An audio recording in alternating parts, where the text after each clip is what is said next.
এই 3 মিনিটের মধ্যে তোমাকে লিখতে হবে। হ্যাঁ, আচ্ছা সবাই খাতা বের করো, খাতা কলম।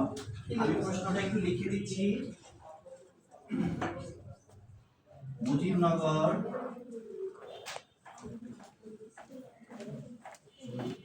সরকারের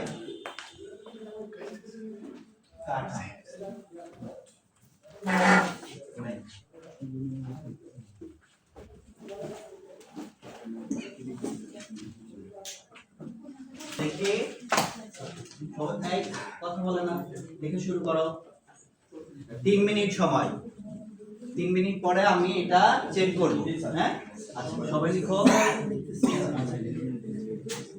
লিখেছো? বিনু তুমি লিখছো? আচ্ছা 3 মিনিট হয়ে গেছে, স্টপ রাইটিং। আর কেউ লিখবে না? দেখে দাও। আচ্ছা কেউ লিখবে না কিন্তু?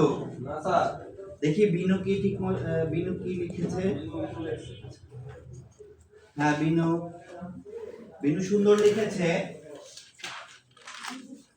কিন্তু বিনু তুমি তো এখানে ইয়েতে দাও নাই, কি বলে শপথের তারিখটা দাও নাই। হ্যাঁ, শপথে সুন্দর লিখেছো, ভালো হয়েছিল, কিন্তু শপথের তারিখটা দিলে কাঠামোর ব্যাখ্যাটা কি ভালো। তার এখানে ক্রমানুসারে লিখবা, প্রধানমন্ত্রী তার লাস্টে লেখা যায় না, প্রধানমন্ত্রীর নাম শুরুতে লিখবা, রাষ্ট্রপতির নাম শুরুতে লিখতে হবে। ঠিক আছে?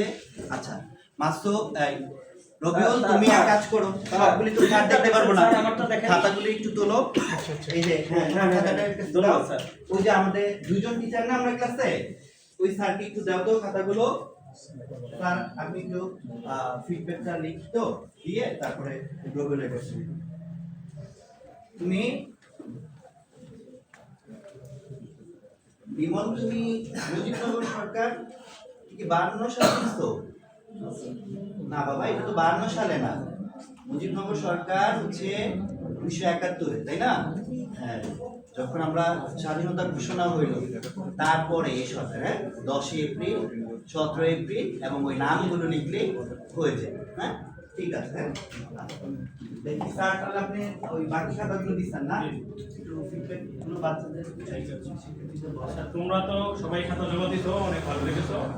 তবে এই যে রাকিব, তুমি এখানে যা লিখছো এখানে সব সুন্দর হয়েছে, তবে গঠন কাঠামোর মাঝে তুমি যদি এই মুজিবনগর সরকারের শপথের তারিখটা উল্লেখ করতে আরো অনেক সুন্দর হয়েছে, ভালো হয়েছে, আরো অনেক ভালো হয়েছে।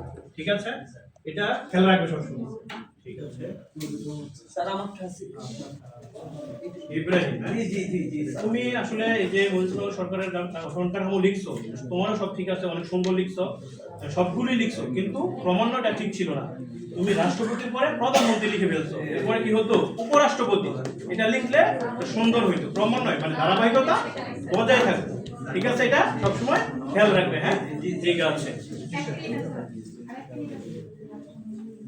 তারপর দেখি এই যে তুমি তোমার খাতা এটা না লতিফ, দাঁড়াও।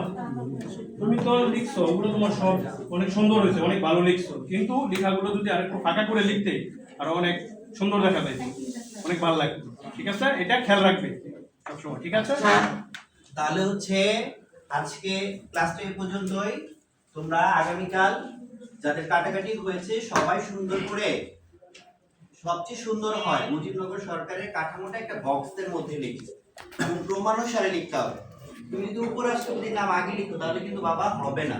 ঠিক আছে, কারণ আমাদের যখন জিপিএ 5 পেতে হবে তখন তথ্যের পাশাপাশি খাতার মার্জিনটাও ঠিক থাকতে হবে, বানান ভুল হওয়া চলবে না। সব কিছু যখন আমরা সুন্দর করে করতে পারবো তখন কি আমাদের রেজাল্টটা ভালো হবে। তো সবাই ভালো থাকবে, ধন্যবাদ স্যার।